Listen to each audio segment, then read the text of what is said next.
عالمی خبرنامہ افسوسناک فضائی حادثہ پیش آ گیا۔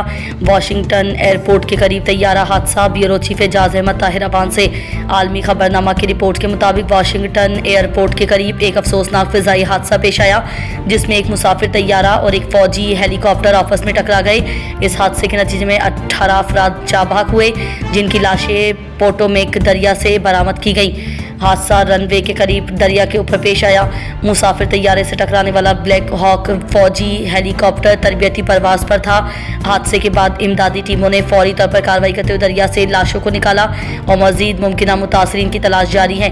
حکام حادثے کی وجوہات جاننے کے لیے تحقیقات کر رہے ہیں۔ اس افسوسناک واقعے نے فضائی سفر کی حفاظت کے حوالے سے ایک بار پھر سوالات کو جنم دیا ہے۔ حکام کی جانب سے مزید معلومات اور تحقیقات کے نتائج کا انتظار ہے تاکہ حادثے کی مکمل تفصیلات سامنے آ سکیں۔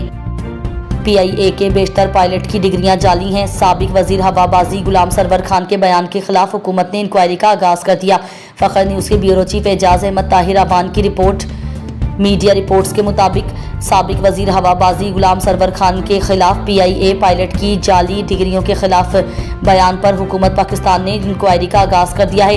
مزید تفصیلات کے مطابق سال 2020 میں غلام سرور خان نے قومی اسمبلی میں یہ بیان دیا تھا کہ پی آئی اے کے بیشتر پائلٹس کی ڈگریاں جعلی ہیں، جس کے بعد یورپی یونین ایئر سیفٹی ایجنسی نے پی آئی اے کی یورپی ممالک کے لیے فضائی آپریشن کے اجازت نامے کو معطل کر دیا تھا۔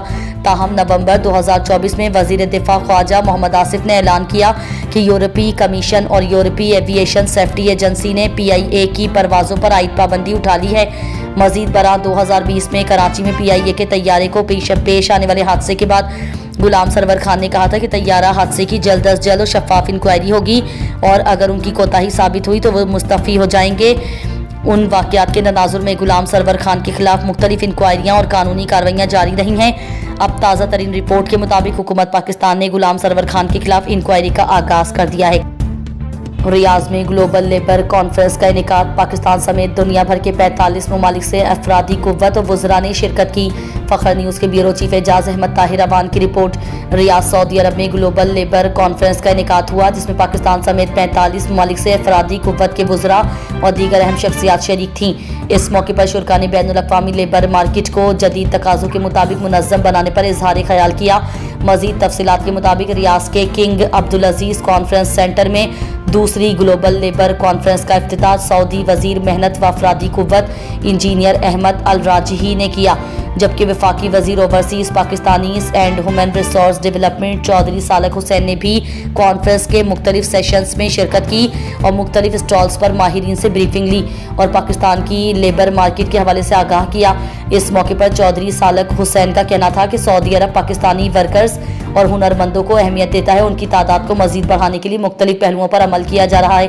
سفارت خانہ پاکستان کے ویلفیئر اتاشی نجم ثاقب کا کہنا تھا کہ جدید دور میں دنیا بھر کی لیبر مارکیٹ کو مختلف چیلنجز درپیش ہیں، جن کو حل طلب بنانے کے لیے کانفرنس میں ماہرین مل کر لیبر مارکیٹ کو منظم اور فعال بنانے کے لیے پرعزم ہیں اور پاکستان بھی نوجوانوں میں اسکل ڈیولپمنٹ پر کام کر رہا ہے تاکہ جدید دور کے تقاضوں سے ہم آہنگ لیبر فورس تیار کی جا سکے۔